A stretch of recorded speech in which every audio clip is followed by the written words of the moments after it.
personne, lorsqu'il sert le Seigneur, tu dois avoir une vision claire de ce que tu veux faire avec le Seigneur. Il y a plus de dégâts dans les églises et dans la vie de certaines personnes, des personnes qui avaient commencé par l'esprit, sont commencées à terminer par la chair. La foule qui entraînait et poursuivait Jésus, il n'avait pas la vision. Et il s'était en train de le toucher, de le poursuivre, mais sans projet, sans plan précis, sans but, sans objectif. Dans leur intérieur, c'est-à-dire dans leur maison, qui manifestent des comportements qui ne rendent pas gloire à Dieu. Il l'a peut-être pour t'influencer parce qu'il a reconnu la grâce qui est en toi, mais il ne veut pas que tu puisses bénéficier de cela, mais il va simplement te désorienter. Celui qui relâche dans son travail est frère de celui qui détruit. Alors qui est celui qui détruit?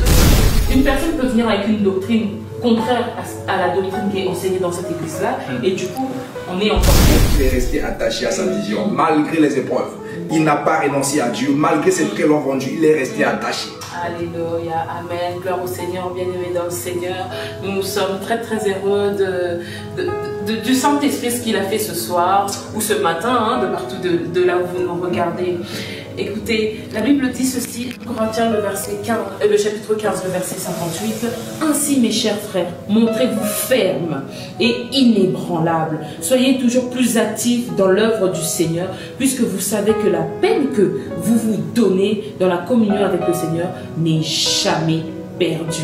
Alors ici Paul nous exhorte à tenir ferme, quel que soit le vent, quelles que soient les marées, quelles que soient les situations qui se présenteront, tenons ferme avec conviction que Jésus-Christ est de notre côté. Je vous souhaite une bonne soirée. Merci encore d'avoir été sur notre chaîne ZL Prod. Continuez à nous suivre sur Instagram, sur YouTube, sur Facebook. À bientôt.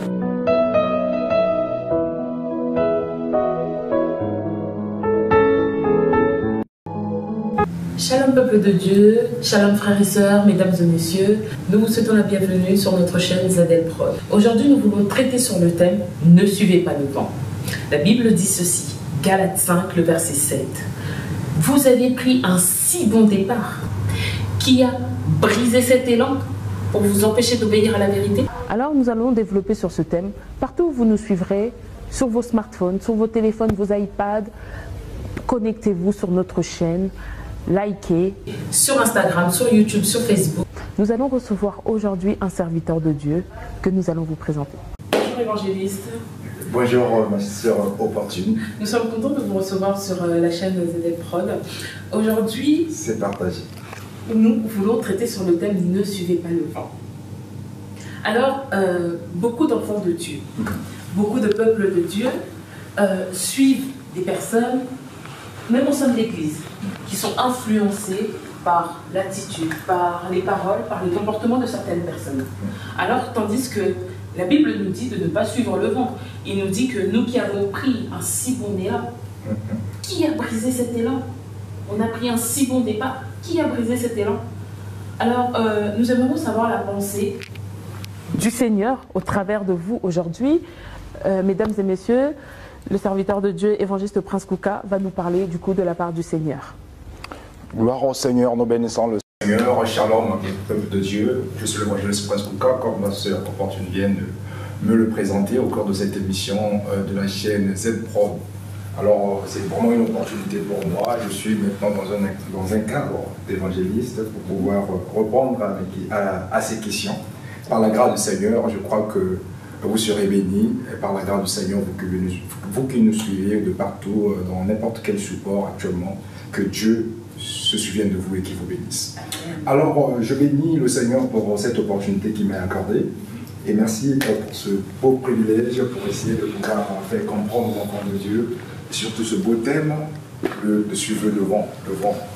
Voilà. Nous bénissons le Seigneur pour cela. Nous croyons que le Saint-Esprit sera au contrôle pour pouvoir... Alors, nous devons d'abord savoir qu'est-ce que le vent. Parce que la Bible nous dit dans le livre dans le livre de Jean, je voudrais expliciter un peu beaucoup de personnes pour savoir un peu de vent. Nous sommes dans le livre de Jean, Jean 3, verset 8. La Bible déclare que le vent souffle où il veut. Et tu entends le bruit, mais tu ne sais d'où il vient, ni où il va. Il est ainsi de tout homme qui est né de l'esprit. Alors, qu'est-ce que cela veut dire? Le vent, déjà le souffle, c'est le vent. Or, en définition, dans le dictionnaire, nous voyons que le vent, c'est un déplacement naturel de l'atmosphère. Un déplacement naturel de l'atmosphère. Alors, le déplacement de l'air ou du gaz. On voit seulement l'air, on sent. La Bible déclare bien dans Jean 3,8 que disons, tous nous entendons du bruit du vent. Mais personne ne sait d'où il vient, où il va. Exact. Et on va seulement voir que le vent est passé lorsqu'il y a des dégâts. Oui. Et aujourd'hui, nous constatons que l'homme, la Bible déclare qu'en réalité de l'homme, c'est l'esprit, qui est le souffle du Saint-Esprit. Alors, aujourd'hui, l'homme est l'œuvre du vent, l'œuvre du Saint-Esprit, parce que lorsque nous voyons dans la Nouvelle Alliance, lorsque le Seigneur était parti, on demandait aux disciples de pouvoir se retrouver dans la chambre haute, nous sommes dans Actes des Apôtres chapitre 1, et nous allons voir que les apôtres, ils étaient tous ensemble, réunis dans la chambre haute, en train d'attendre en fait la promesse du Saint-Esprit qui les a été promis. Oui. Et le Saint-Esprit s'est manifesté au travers le vent. Et il y a eu le souffle, et directement, il y a eu tout à coup un changement d'atmosphère. Les choses ont commencé à changer, les langues ont commencé. C'est là où nous voyons la naissance des langues. Tout est parti par là, par le vent du Saint-Esprit, un vent impétueux. Alors, mais dans ce contexte que la Bible nous parle, nous constatons dans le passage que vous venez de nous dire qu'il y a un nombre de personnes qui ont bien commencé avec le Seigneur, mais ils ont perdu au fait leur habitude, ils ont perdu au fait leur direction. La bonne direction qui leur a été apprise. Et si nous voyons cela, nous devons se mettre de la place de l'Église, et lorsque nous parlons de l'Église, nous voyons l'homme. Oui. Et nous constatons que l'homme, comme on dit, le fer aiguise le fer. Et l'homme est influencé toujours par l'homme. Et l'homme, dans la vie, ne réussit pas seul. Et l'homme, dans la vie, aussi, il n'échoue pas seul. Lorsque l'homme réussit, c'est toujours au travers de quelqu'un qu'il a été influencé. Et lorsque l'homme échoue, c'est toujours au travers de quelqu'un qui a été influencé. Amen. Voilà la raison pour laquelle le Seigneur nous dit de ne pas, au fait, de fuir les mauvais compagnons. Parce que beaucoup de personnes qui se sont emportées, même aujourd'hui nous voyons dans la nature, comme le Seigneur nous parle, la nature vous enseigne-t-il pas? Et nous constatons la génération actuelle. Et l'enfant dans la maison, nous avons des enfants, nous voyons que l'éducation, vous les élevez, l'enfant est poli, et l'enfant, il obéit aux parents, quand vous l'envoyez, il s'occupe bien au fait, des tâches qu'on lui confie à la maison. Et les parents sont confiants, on dirait que nous sommes en train d'élever notre enfant vraiment dans les meilleures conditions. Et l'enfant évolue. Mais l'enfant, lorsqu'il sort à la maison, il devient une autre personne. Pourquoi? Parce que l'environnement de laquelle il se trouve, c'est un environnement qui a un nouveau souffle. Ce souffle-là, ça crée une autre atmosphère.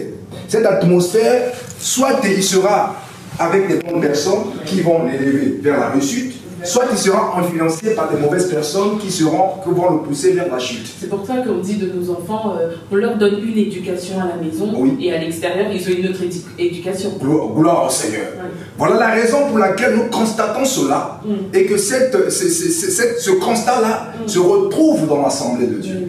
Et l'Assemblée de Dieu, ce n'est pas, au fait, quand on parle de l'Église, au fait, ce n'est pas un endroit. L'Église, ce n'est pas un lieu. L'Église, ce n'est pas un continent ou une ville ou encore un pays. L'Église, c'est l'ensemble des gens qui constituent l'Église. Et lorsque nous voyons, l'Église est entre nous. Lorsque la Bible déclare, voilà, dans Matthieu 18, à partir du verset 18, que là où 2 ou 3 sont assemblés à mon nom, je suis au milieu d'eux. Oui. Donc l'Église commence déjà avec 2 personnes. Maintenant, les 2 personnes-là doivent avoir les mêmes pensées, les mêmes sentiments, les mêmes visions, les mêmes comportements, les mêmes buts, les mêmes objectifs. Et c'est qu'aujourd'hui, es-tu l'Église? C'est parce qu'à un moment donné, les gens commencent bien. Le verset ne le dit. Oui. On a bien commencé avec le Seigneur, avec des ailes, avec l'envie de servir Dieu, avec la volonté de gêner, de prier, d'éviter le péché. et avec ces mêmes envies de pouvoir vivre dans la crainte de Dieu, comme la Bible déclare que la crainte de Dieu est le commencement de la sagesse. Les gens deviennent sages à ce moment-là. Nous voyons un constat d'une nouvelle vie. Les choses anciennes sont passées, voici toutes choses sont devenues nouvelles. Mais à un moment donné, ce zèle-là, pouf, ça s'arrête. Et on constate que la personne a changé, il est devenu une autre personne. Par des actes, par des habitudes. Parce que cette personne-là a été influencée par une mauvaise atmosphère et au travers des mauvais compagnons. Voilà pourquoi, quand nous s'agissons cela, et nous allons regarder même dans les Écritures, la Bible nous dit, nous allons constater dans les Écritures où la Bible nous parle, nous sommes, là, j'aime parler de Salomon, dans le livre des Proverbes, excusez-moi,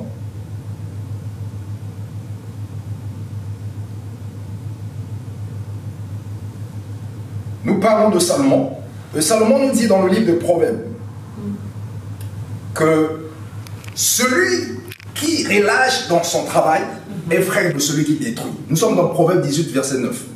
Celui qui relâche dans son travail est frère de celui qui détruit. Alors qui est celui qui détruit? C'est le diable. C'est Satan. Donc automatiquement, lorsque tu relâches ton premier amour avec le Seigneur, voilà pourquoi le Seigneur dit dans Apocalypse 2 que souviens-toi d'où tu es tombé, reprends-toi. Dans le sens que parce que Dieu a dit je connais tes œuvres, je connais tes ailes, mais tu as perdu ton premier amour. Pourquoi? Parce que la personne a été influencée. Mais le Seigneur nous laisse le temps de pouvoir chercher à se souvenir là où il est tombé, peut-être par ses pensées. Parce que tout revient par le raisonnement. Et voilà pourquoi l'apôtre Paul nous dit dans le livre de 2 Corinthiens 10, verset 5, que nous renversons des raisonnements contre toute auteur qui se lève contre la connaissance de la parole de Dieu et nous amenons toute pensée captive à l'obéissance de Christ. Pourquoi? Parce qu'il y a un esprit qui nous influence et de pouvoir en fait se relâcher dans le travail. Parce que lorsqu'on se relâche dans le travail, on perd notre premier amour, automatiquement on devient frère de celui qui détruit. Or celui qui détruit c'est le diable. La Bible nous dit dans le livre de Jean 10 que le voleur ne vient que pour dérober, égorger et détruire. Oui, c'est tout à fait ça. C'est lui le diable, c'est lui le voleur. Et le Seigneur Jésus-Christ est venu pour que les brebis aient la vie et qu'ils soient dans l'abondance. Donc le Seigneur a besoin que nous pouvons une vie en abondance, avec de pouvoir, alors tout devient dans la pensée. Quand les gens parlent que non, pourquoi tu t'es relâché, tu deviens près de celui qui détruit. Or que lorsque nous parlons, nous avons dans le monde spirituel, tout est connu. Il n'y a pas la neutralité dans le monde spirituel. Ou tu es avec Dieu, ou tu es avec Satan. Ou tu es dans la lumière, ou tu es dans les ténèbres. Ou tu est dans tout ce qui ne glorifie pas Dieu, où tu es avec Dieu. Voilà pourquoi le choix est clair. Alors si tu te retrouves, ne dis pas que non, moi je suis neutre, je ne suis ni Dieu, je suis ni de côté de Dieu, ni de côté de Satan, je me suis formulé. Non, ça n'existe pas. Automatiquement, quand tu relâches, tu te sens que tu es fils de Dieu, tous ceux qui sont fils de Dieu, bien-aimés dans le Seigneur, sont connus au travers de l'Esprit de Dieu. Alors quand tu n'agis plus selon l'Esprit de Dieu, automatiquement tu commences à faire les œuvres de diable. Donc tu te relâches dans ton travail. Est-ce que c'est dans le même cadre quand on dit que il faut ne pas être tiède, en fait? Parce qu'il y en a qui sont chauds, d'autres froids, mais dans la tiédeur, justement, ça rentre dans le cadre de ce que vous disiez que il faut pas, il n'y a pas de neutralité en fait. Il n'y a pas de neutralité. Le Seigneur dit, je vais arriver par là, dans le livre de Romains 12, verset 9. Le Seigneur dit que votre amour soit sans hypocrisie. Fuyez le mal avec horreur et attachez-vous au bien. Pourquoi aujourd'hui, le monde chrétien, l'Église, sont remplis de gens de l'hypocrisie. Là, le Seigneur parle de la Bible, de ce verset, de ce chapitre de Romains 12, verset 9. Nous constatons, Dieu parle pas des païens, Dieu parle de l'Église. Il parle des enfants de Dieu. Il dit que votre amour, l'amour de Dieu, vous voyez que beaucoup de personnes disent que moi j'aime Dieu, je prie Dieu, j'aime, je fais ceci, mais c'est un amour avec hypocrisie. Alors qu'est-ce que l'hypocrisie? L'hypocrisie, c'est lorsque quelqu'un est hypocrite, c'est quelqu'un qui joue à la comédie. Bah oui. Vous ne connaissez pas ce qu'il fait. Aujourd'hui, il est là, il dit oui, là-bas, il dit non. Et vous ne comprenez pas sa position. Voilà pourquoi le Seigneur avait dit aux enfants d'Ésaïe, hypocrite, Ésaïe avait bien prophétisé pour vous, parce que ce peuple m'honore des lèvres, mais leur cœur est éloigné de moi. Et aujourd'hui, nous constatons cela. Voilà pourquoi il faut avoir une position fixe. Ou tu es avec Dieu, ou tu es avec le diable. Alors nous voyons que, revenons à notre thème, que nous voyons qu'aujourd'hui, beaucoup de personnes sont influencées par les mauvais compagnons. Ça. Et ces personnes-là, lorsqu'ils viennent dans un endroit, ils emportent les gens comme le vent. Oui, c'est bien ça. Il vient, il vous voit que vous étiez dans l'harmonie, vous étiez unis, vous étiez ensemble. Automatiquement, lorsqu'il arrive, il vient venir commencer à opérer par des commérages, par des choses qui ne glorifient pas le Seigneur. Automatiquement, or, la Bible déclare que la foi vient de ce qu'on entend et ce qu'on entend bien de la parole de Christ. Alors ces hommes-là ne portent pas la saine évangile, mais apportent le mensonge. Ou lorsque la personne dispose le temps de pouvoir l'écouter, et automatiquement il est emporté. Voilà pourquoi le Seigneur dit que n'accordez pas le crédit au diable. Si tu lui laisses le temps de pouvoir te parler, il va te convaincre. Oui, bah oui. Il faut le résister par la foi pour ne pas écouter la foi. Nous constatons le Seigneur, face à, dans Matthieu 4, le Seigneur a résisté devant Satan parce que Satan était venu dans le but de pouvoir polir ses pensées, de lui détourner de la voie. Parce qu'ils viennent avec des paroles mielleuses. Les paroles qui se retrouvent dans la Bible. Oui, oui, oui. C'est bien ça. Ouais. Et si le Seigneur n'avait pas résisté en lui demandant de le quitter, de partir, il allait peut-être être osé de le faire. Et il allait passer à côté de l'essentiel et de la vision. Et beaucoup de personnes sont comme ça. Les gens viennent avec les bonnes paroles. Oh, mais tu connais, cette chaîne-là ne passe pas. C'est une chaîne qui ne fait pas ceci, ne fait pas cela. Ils te racontent les mensonges pour pouvoir te décourager, toi qui voulais avoir l'envie de passer. On dit, oh, mais cette sœur-là, je la connais, c'est une sœur de mauvaise vue. Et vous voyez l'histoire de Jairus. Et que le Seigneur est venu en lui, les gens le considéraient, la foule qui entraînait pour suivre Jésus, il n'avait pas la vision. Et ils étaient en train de le toucher, de le poursuivre, mais sans projet, sans plan précis, sans but, sans objectif. Mais la personne qui a quitté chez lui, dès qu'il était pécheur, il est monté sur un secouement dans le but de pouvoir attendre le Seigneur qui passe. Et cette personne-là a été saisie par le Seigneur parce qu'il avait un objectif. Il est sorti avec un but. Nous pouvons le voir avec la femme qui avait la perte de sang. Donc nous constatons qu'une personne, lorsqu'il sert le Seigneur, tu dois avoir une vision claire de ce que tu veux faire avec le Seigneur. Pas d'être emporté par le vent, parce que tous nous entendons du bruit du vent, mais personne ne sait d'où il vient, où il va. Et lorsque nous voulons être emportés par des gens qui viennent, donc rentrent dans nos vies d'une manière occasionnelle, on ne sait pas d'où il vient te raconter quelque chose, toi aussi tu es emporté. Et voilà pourquoi on constate aujourd'hui qu'il y a plus de dégâts dans les églises et dans la vie de certaines personnes, des personnes qui avaient commencé par l'esprit, sont commencées à terminer par la chair. Que ce soit les hommes de Dieu, que ce soit les fidèles et les amoureux de la parole. Donc c'est un peu ce qui s'est passé du coup pour les chrétiens de Galate. Quand on parle de l'histoire de Barnabas qui s'était égaré, en fait les doctrines aussi, en fait une personne peut venir avec une doctrine contraire à la doctrine qui est enseignée dans cette église-là, et du coup, on est emporté. Gloire au Seigneur. Vous savez, les gens, aujourd'hui, nous constatons quelque chose de la part... le Seigneur a dit ceci. Il y a des personnes qui viennent dans le but de pouvoir, en fait, refroidir ta foi. Une personne qui veut de pouvoir, en fait, t'entraîner vers ta destinée, ce sont des personnes qui viennent t'encourager. Alors, nous constatons l'histoire de Job. Si nous voyons l'histoire de Job, Job était un homme intègre. Et Job craignait Dieu. Mais il y a eu que le mal lui est arrivé. Et les personnes qui l'ont venu le décourager, c'était sa femme et ses amis. Et Job n'a pas laissé le temps à pouvoir écouter ce qu'il lui disait. Parce qu'il pouvait le capter de sa vision. Voilà pourquoi il a dit, mon Rédempteur est vivant, il se levera de dernier sur la terre. Alors aujourd'hui, le peuple de Dieu périt, ce n'est pas parce qu'il ne prie pas beaucoup.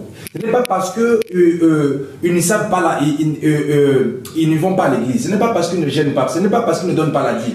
Non, le peuple de Dieu périt parce qu'il manque de la connaissance. Les gens ne s'attardent pas à écouter la parole parce que le diable connaît la parole. Avant que le diable connaisse la parole mieux que nous-mêmes. Parce qu'il était un adorateur du Seigneur.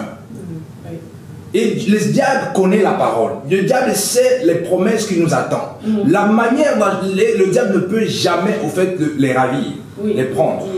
Il n'a pas le pouvoir. Mais le diable, il veut simplement nous désorienter. Pour ne pas que nous puissions avoir accès à cela. Mais il n'a pas la capacité de pouvoir t'empêcher que tu ne puisses pas hériter à des bénédictions. Mais il a simplement la capacité de pouvoir te désorienter. Voilà pourquoi le diable vient par la séduction. Le diable vient par des paroles mensongères, par des paroles embellies, pour pouvoir te démontrer que non, je t'aime. Oh, tu n'aimes pas, c'est l'hypocrisie. Les gens jouent à la comédie. Donc, il te dit que je t'aime, en sortant d'ici, il dit que je ne l'aime pas. Donc, quelqu'un que tu... Voilà pourquoi le Seigneur dit que la majorité, au fait, le Seigneur nous dit que tous les hypocrites, leur salaire, c'est la mort dans le feu. Donc aujourd'hui, le pire péché, c'est être hypocrite. Les gens, ils pensent que le péché, c'est seulement l'adultère. Le péché, c'est seulement lorsque tu as commis les choses que les gens ils pensent que tu dois être lapidé. Mais le péché est aussi quand tu es un hypocrite. Voilà pourquoi le Seigneur nous parle que votre amour soit sans hypocrisie. Parce que les ténèbres détestent les hypocrites. Alors voilà pourquoi nous constatons dans les églises aujourd'hui, parce qu'il n'y a pas de connaissance, les gens viennent, les hypocrites ils viennent pour pouvoir désorienter beaucoup d'enfants de Dieu. Il est écrit dans le livre nous allons le lire pour plus de précision. Dans le livre de 1 Timothée 4, verset 1. Il est écrit, l'apôtre Paul dit à Timothée, son fils, il dit, mais l'Esprit dit empressement que dans les derniers temps, quelques-uns abandonneront la foi pour s'attacher à des esprits séducteurs et à des doctrines des démons par l'hypocrisie de vos docteurs. Donc, nous constatons que ces derniers temps que l'apôtre Paul parle, c'est le temps dans lequel nous y sommes. Et nous constatons que beaucoup de personnes abandonneront, bien aimable au Seigneur, leur foi. Parce que nous constatons que Dieu ne se retrouve pas dans les lèvres. Amen. Dieu est dans le cœur. Et la foi est alimentée lorsqu'on entend la parole de Dieu. Et lorsque la personne sort, il ne veut pas écouter la parole de Dieu, cette personne ne peut jamais grandir spirituellement. Il sera toujours un bébé spirituel. La foi vient de ce qu'on entend. Tu dois toujours être dans un endroit que tu as alimenté à entendre la parole de Dieu. Parce que si ce n'était pas ça le cas, qu'aujourd'hui, avec les prédications que les gens ont reçues, on allait peut-être se retrouver dans la maison, on a dit que non, j'ai tout écouté, et cela me suffit déjà, et je ne peux rien faire. Mais aujourd'hui, si nous continuons toujours à aller à l'église, c'est parce que nous devons toujours alimenter notre homme intérieur par la foi, de ce que nous entendons. Voilà la raison pour laquelle beaucoup de personnes emportent plusieurs personnes à cause de leurs mauvaises intentions, à cause de leur mauvaise vie. Dans le sens qu'ils veulent aussi entraîner les autres de la même chose. Et nous constatons dans la société aussi c'est pareil. Si quelqu'un devient femme seule, il veut aussi vouloir entraîner l'autre femme pour qu'il se retrouve de la même position qu'elle. Et voilà, le constat ça se fait. Donc ce ne sont pas des personnes à pouvoir au fait suivre. Ce sont des personnes qui au fait sont relâchées dans leur travail, de servir le Seigneur, d'avoir la foi en Dieu, et devient frère de celui qui détruit. Donc le diable agit au travers de eux pour pouvoir détruire la vie de plusieurs. C'est tout à fait ça. Évangéliste, merci pour ces paroles inspirées vraiment du Saint-Esprit. Je crois que les peuples de Dieu sont bénis de partout où ils nous suivent. J'allais dire ceci. Vous savez que on est toujours dans le cadre de l'Église. Il y a beaucoup de serviteurs dans l'Église même qui servent, qui exercent dans l'Église, ont d'apparence un bon comportement, mais au-dedans, dans leur intérieur, c'est-à-dire dans leur maison, qui manifestent des comportements qui ne rendent pas gloire à Dieu. Alors, qu'est-ce que nous pourrons soulever, en fait, ou relever sur cela? Parce que nous sommes, peut-être ceux qui sont engagés, qui sont mariés, bon, bah, les enfants, la femme, donc, fait le constat de cela. Donc on voit qu'à l'église, en fait, c'est une autre personne. On parlait d'hypocrisie. Hein. À l'église, c'est une autre personne. Et à la maison, la personne qui est censée refléter en fait l'image de Jésus à l'église, à la maison, on ne le retrouve pas du tout. Gloire au Seigneur. Mais là, on ne peut pas se tromper de nous-mêmes. Le Seigneur a dit dans le livre de Galates 6, verset 7, que ne vous y trompez pas. Oui. On ne se moque pas de Dieu. Ce qu'un homme aura semé, c'est ce qu'il moissonnera aussi. Donc, le Seigneur a dit que ce jour-là, plusieurs diront que j'ai fait ceci à mon nom, et tout, j'ai fait cela à mon nom. Le Seigneur dira, je ne vous ai jamais connu. Donc, il ne vous a pas connu autrefois, mais il ne vous a jamais connu. Donc, tout ce que vous êtes en train de faire là, c'est parce que, au fait, ces gens-là, ils opèrent en fait par la chair. Parce que nous constatons, un hypocrite est celui qui prêche une chose et qui ne le fait pas. Il fait autre chose. Oui. Donc, on joue à la comédie avec le Seigneur. La personne parle que non, il est resté fidèle, mais lui-même, il est infidèle. Et la personne parle que non, et même les uns les autres, lui-même n'aime pas les autres. La personne parle ceci, cela, mais lui-même, il ne le fait pas. Donc, ça ne sert à rien de pouvoir se donner l'impression de ce que nous sommes, parce que Dieu ne regarde pas les apparences, mais Dieu regarde le cœur. C'est là où réside au fait son temple. Dieu certes le cœur. Il a dit que vos lèvres, vous m'adorez par des lèvres, mais vos cœurs sont éloignés de moi. Et nous constatons, bien aimés dans le Seigneur, vous qui nous suivez, l'histoire du pharisien et du publicain. Tous, ils étaient dans le temple. Tous, ils priaient le même Dieu. Tous, ils servaient le même Dieu. Et ce qui arrive dans cette histoire, et nous constatons que parmi chacun, lorsqu'il montait au Seigneur, tous ils étaient dans le temple en train de prier le même Dieu. Mais les comportements, les intentions, les positions n'étaient pas les mêmes. Or, le Seigneur dit que nous devons avoir la même pensée, le même esprit. Mais là, ils n'avaient pas la même pensée, le même esprit. L'atmosphère était différente. Et chacun avait son atmosphère. Chacun avait créé déjà un environnement en ce qui le concerne, mais dans la même présence de Dieu. Et nous constatons cela dans nos églises.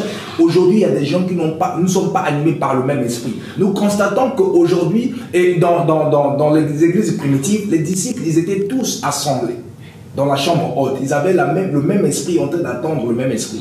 Ils étaient tous là en train d'attendre. Alors, aujourd'hui, nous constatons que pourquoi les gens partent, parce que les gens, au fait, ils deviennent incompatibles avec la présence qui règne dans cet endroit. Et nous constatons, parlant du pharisien et du publicain, et nous voyons que le pharisien, il faisait des choses que Dieu demande de faire. Payer sa dîme, jeûner et prier. Commencer à faire ses commentaires. Et de son côté, l'autre, il était humble, en train de demeurer que le Seigneur, je ne suis pas digne de te regarder. Viens d'avoir pitié de moi. L'humilité précède la gloire. Mais celui qui se lève sera remercié. Voilà la raison pour laquelle le Seigneur a accompli sa parole. Il a dit, parmi les deux prières, laquelle des prières qui a été exaucée, c'est celle du publicain. Parce qu'il était humble. L'autre, il était orgueilleux. Alors, voilà la raison pour laquelle beaucoup de personnes, beaucoup d'hommes de Dieu, nous prêchons. Et nous parlons du Seigneur, mais nous ne faisons pas ce que nous prêchons. Mais nous devons, bien aimés dans le Seigneur, rentrer dans nous-mêmes, de savoir d'où nous sommes tombés et de revenir au Seigneur. Sinon, le Seigneur va nous vomir. Il dira que non, je ne vous ai point connu. Vous êtes des faux serviteurs et des faux docteurs. Gloire au Seigneur.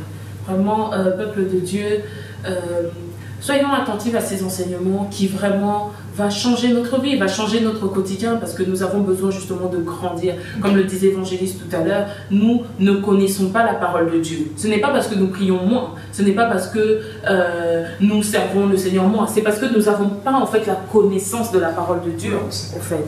Nous avons besoin de grandir dans la parole de Dieu. Alors, quel encouragement vous pourrez donner au peuple de Dieu ce soir?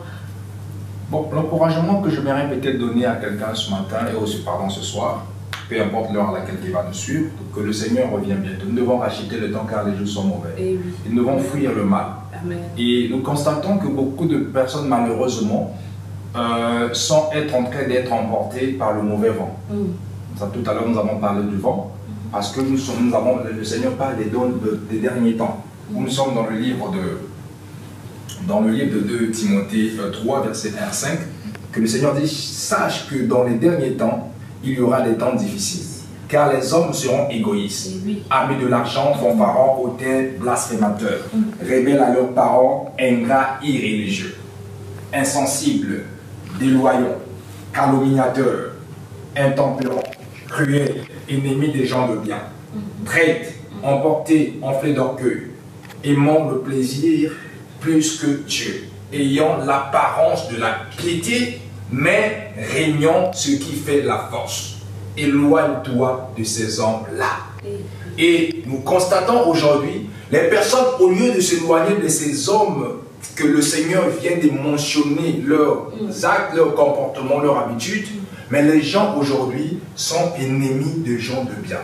Et tu vois, tu te retrouves dans une église où on t'a accueilli, et quand tu es en train de te suivre, mais tu te rébelles et tu pars. Et tu suivre quelqu'un qui était là peut-être pour t'influencer parce qu'il a reconnu la grâce qui est en toi, mais il ne veut pas que tu puisses bénéficier de cela, mais il va simplement te désorienter. C'est comme quelqu'un, tu es là, tu ne connais pas l'endroit, mais tu es en voiture, tu es dans la bonne direction. Tu demandes, mais telle ville, où est-ce que se trouve Paris? Toi, tu reviens déjà par exemple de la Belgique, il te dit que non, au lieu de Paris, là tu sors de là-bas, fais demi-tour, repars de l'autre côté. C'est ça ce que le diable fait. Ce que les gens qui doivent... Donc, il ne veut pas que tu arrives à Paris. Il veut qu'on va te détourner, que tu ne puisses pas arriver à Paris. Tu vas le faire contrer. Nous avons vu le Seigneur. Il a envoyé les 12 espions pour aller explorer la ville. Quand ils sont partis là-bas, les 12 ont vu la même chose, mais 10 ont eu un regard différemment. Ils ont vu les fils d'Anak, ils ont vu des géants. À leurs yeux, ils étaient comme des sauterelles. Et les 2 autres, à l'égard de Caleb et Josué, qu'ils ont vu des choses dans lesquelles que le Seigneur, c'était une ville de la terre promise. Il y avait de lait et le miel.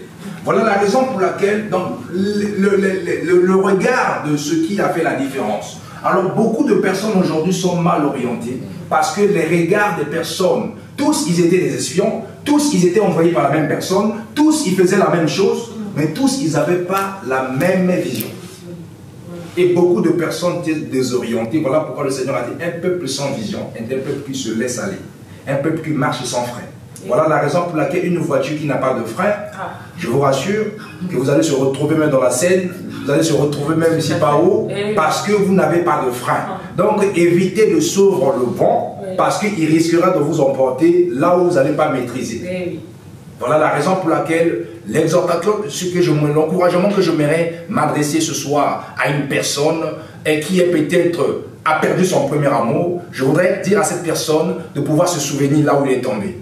Peut-être il avait le zèle de servir le Seigneur à cause des circonstances qu'il a perdues. Peut-être il était dans un endroit qu'il est en train de vivre des critiques, des mérites. Mais cela ne te demandera pas de quitter ton poste. Cela ne te permet pas de te relâcher ou dire que non, moi je ne vais plus prier Dieu parce que je suis en train de vivre. Non, mais Dieu nous a prévenu déjà de ces choses. Donc c'est pas nouveau. Tout ce qui arrive aujourd'hui, c'est pas nouveau. Donc nous devons simplement avoir nos yeux fixés vers le Seigneur.